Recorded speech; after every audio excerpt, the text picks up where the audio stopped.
हो खुशहाल सबका जीवन, हो खुशहाल सबका जीवन, रहें सदा सक्रिय सानंद, बस थोड़ी सी सावधानियाँ, रखें सेहतमंद, रखें सेहतमंद। नमस्कार साथियों, स्वागत है आपका संप्रेषण में एसएस में।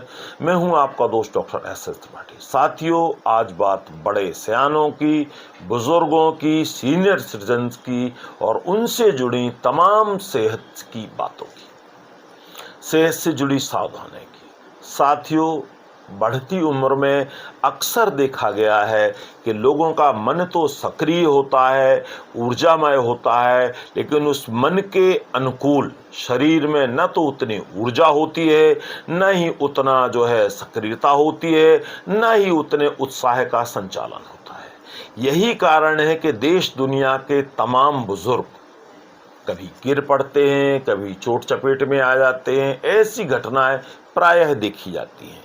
इस उम्र में लगी चोटें अधिकांशतः पूरी तरह ठीक नहीं हो पाती हैं और उम्र भर के लिए कुछ न कुछ विकृति छोड़ जाते हैं।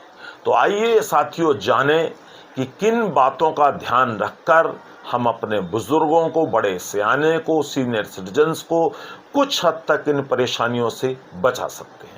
आप सबका स्नेह सानिध्य समर्थन चाहूँगा। तो आइए जानते हैं कि इन समस्याओं के सबसे बड़े कारण क्या हैं, किस कारण से बातें होती हैं। देखिए साथियों, देश दुनिया की तमाम खोजों ने, तमाम हेल्थ एक्सपर्ट्स ने एक बात पर सहमति जताई है कि अधिकांश बुजुर्गों का बुढ़ापा गिरने से ही खराब होता है। और अगर हम बुजुर्गों को इस उम्र में इस प्रकार की व्यवस्था रखें कि वो ना गिरे, उन्हें चोट चपेट कम से कम लगे, तो काफ़ी हद तक बुढ़ापे को ठीक ठाक से निकाला जा सकता है, बुढ़ापा अच्छा बनाया जा सकता है। आइए जानते हैं साथियों कि हमारे बुजुर्गों को किस प्रकार की सावधानियां रखनी चाहिए और परिवार वालों को किन प्रकार की सावधानियों में बुजुर्गों को सचेत करते रहना चाहिए। तो सबसे पहली चीज़ तो साथी ये है कि बाथरूम टॉयलेट में हमेशा उन्हें आराम से आना जाना चाहिए, कभी भी जल्दबाजी में नहीं रहना चाहिए। बहुत बार देखा गया है कि बुजुर्ग लोग कई बार आलस के चलते, कई बार उठने की दिक्कत के चलते वॉशरूम वगैरह रोक के बैठे रहते हैं और फिर एकदम तेजी से जाते हैं। तो कई बार ऐसा होता है कि जल्दबाजी में वो फिसल जाते हैं। और अगर वो सीढ़ियाँ उतर चढ़ रहे हैं तो उन्हें आराम से धीरे धीरे उतरना चाहिए और यदि कोई दिक्कत हो तो सहारा भी लेकर चलना चाहिए। और कई बार ऐसा होता है कि हमारे बुजुर्ग बहुत देर तक लेटे हैं और अचानक से उठे और उठकर चल पड़े। तो ऐसा बिल्कुल नहीं करना चाहिए, क्योंकि इसमें गिरने के चांस बहुत ज़्यादा होते हैं। और एक जगह यदि बुजुर्ग बैठे हैं तो इन्हें एकाएक उठकर खड़े नहीं हो जाना चाहिए। अगर उठकर खड़े हों तो थोड़ा सा सहारा लेकर खड़े हों, ताकि उन्हें कोई चक्कर ना आए, शरीर का संतुलन बना रहे। और वो चप्पल जूते पहनते हैं या नहाने के बाद कपड़े पहनते हैं, तो उन्हें इस चीज़ का ध्यान रखना चाहिए कि वो कोई सहारा लेकर पहने, या कपड़े पहन रहे हैं तो बैठकर पहने, ताकि कोई दिक्कत ना हो। और जल्दबाजी में नहीं रहना चाहिए। उन्हें इस चीज़ का ध्यान रखना चाहिए कि भाई उम्र का तकाजा है, थोड़ा आराम से चलें, किस बात की जल्दी। और ज़्यादा देर तक झुकना नहीं चाहिए, इधर उधर जल्दी जल्दी मुड़ना नहीं चाहिए, एकदम से पीछे नहीं हटना चाहिए। और जो कठिन प्रकार के व्यायाम हैं उन्हें करने से हमेशा बचना चाहिए। भारी वजन न उठाएं। ये नहीं है कि भाई आप युवाओं की तरह ज़्यादा वजन लादे आ रहे हैं। इन चीज़ों को अवॉइड करना चाहिए और परिवार को भी इन बातों का ध्यान रखना चाहिए कि बुजुर्गों को ऐसे काम ना सौंपें कि उन्हें ज़्यादा वजन उठाना पड़े या उनकी क्षमता से बाहर के काम हो। तो इन तमाम चीज़ों का अगर आप ध्यान रखेंगे तो मैं समझता हूँ कोई भी बुजुर्ग कभी नहीं गिरेगा और उनका बुढ़ापा सुखमय होगा, आराम से कटेगा और परिवार भी तमाम परेशानियों से बचा रहेगा। तो आइए साथियों, जानते हैं गिरने से होने वाले नुकसान क्या होते हैं। सबसे पहली बात तो ये साथियों है कि मैंने पहले बताया है कि अधिकांश बुजुर्गों का बुढ़ापा गिरने से ही खराब होता है। अब कैसे खराब होता है? कई बार याददाश्त चली जाती है, कई बार कूल्हे, हाथ पैर या शरीर के अन्य अंगों में फ्रैक्चर हो जाता है, और कई बार ऐसा भी होता है कि याददाश्त ऐसी चली जाती है कि उम्र का कुछ हिस्सा उनकी स्मृति से, मेमोरी से गायब हो जाता है। पर्टिकुलर 10-20 साल कई बार होते हैं, वो उस पीरियड की बातें भूल जाते हैं। ऐसा भी मैंने कई बुजुर्गों के साथ देखा है।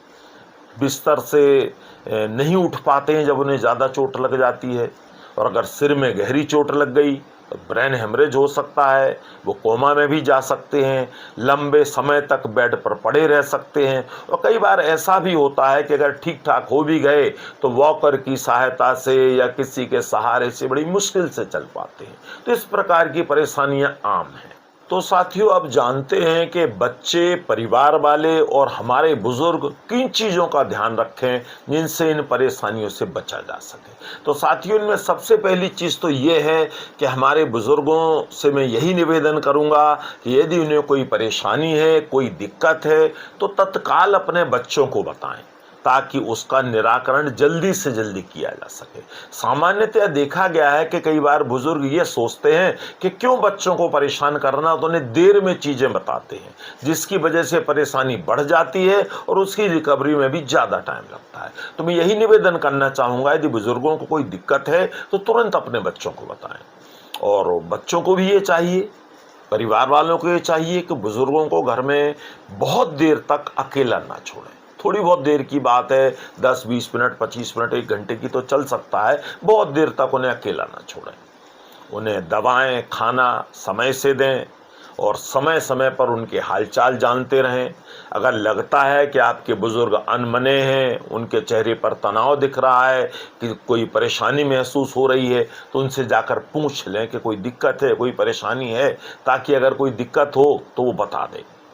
और बच्चों को उनके पास थोड़ी देर, मैं समझता हूँ, ज़रूर बैठना चाहिए, हालचाल पूछने चाहिए, बात करना चाहिए, ताकि उन्हें लगे कि वो उपेक्षित नहीं है। और उनके कमरे में फ़ोन हो या बजाने के लिए कोई घंटी हो या वो आवाज़ दे रहे हों तो बच्चों को तुरंत सुन लेना चाहिए। ये नहीं कि वो आवाज़ें लगाए जा रहे हैं, आप सुन ही नहीं रहे हैं। और उनसे कभी कड़वी अप्रिय बातें ना कहें और उनकी उपेक्षा ना करें। और अगर वो बाथरूम, टॉयलेट जा रहे हैं, नहाने जा रहे हैं, तो मैं समझता हूँ बच्चों को चाहिए कि इस बात का ध्यान रखें कि उनसे कहें कि गेट अंदर से बंद करने की बजाय किवाड़ को सिंपली उड़का दें, दरवाज़ों को, ताकि अगर अंदर से वो गिर पड़े या कोई दिक्कत हो तो बच्चे उनकी मदद के लिए जा सकें। या बुजुर्ग बहुत देर तक अंदर से नहीं आ रहे हैं बाहर, तो भी बच्चों को ध्यान रखना चाहिए कि क्या बात है, इतनी देर हो गई, अंदर कोई दिक्कत में तो नहीं है। तो अगर ऐसी चीज़ों का ध्यान रखेंगे तो मुझे लगता है कि कोई बड़ी समस्या नहीं बनेगी।